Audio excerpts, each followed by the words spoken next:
New details tonight after a former Southport police chaplain and IMPD civilian employee is facing charges of child molestation.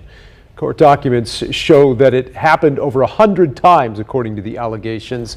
Thanks for joining us tonight at 10. I'm Dan Spieler. And I'm Birshal Edmeh. Now, that horrific case coming to light after the victim told the school counselor and the suspect made her feel unsafe, confiding there in that authority and adult. Fox 9's Scarlett O'Hara breaks down everything we know so far. Court documents say last month, a young girl confessed to her school counselor that she had been sexually abused for years. That led to an investigation into a man with former ties to IMPD and Southport police, who now faces child molestation charges.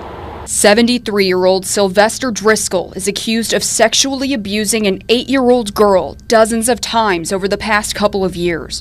Her school counselor told investigators the child described feeling unsafe around him, that Driscoll showed her sexually explicit material on his phone, touched and raped her, and used threats to keep her quiet. These are the worst possible cases. They are heart-wrenching and horrible, and the thought of someone harming a child like this is just, it's unthinkable.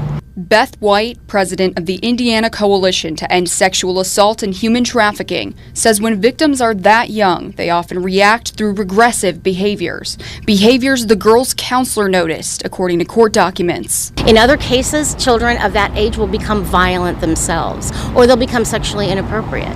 We often hear about young people starting to act out some of the things that they've seen. Southport police confirmed Driscoll once served as chaplain but retired several years ago. He also worked as a civilian employee for IMPD from 1996 through 2019. Most recently, our law enforcement sources confirmed Driscoll was part of the Center Township Constable staff. And then to have somebody who should be an authority figure who is positive, that's pointing people in the right direction, to take advantage of their authority and power, to create more trauma and drama in the life of a child, is just devastating. Reverend David Green with Concerned Clergy of Indianapolis says this case highlights a mental health crisis plaguing Marion County.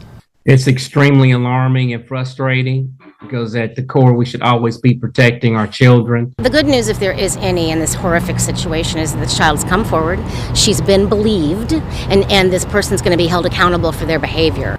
Both IMPD and Southport police declined our requests for formal interviews.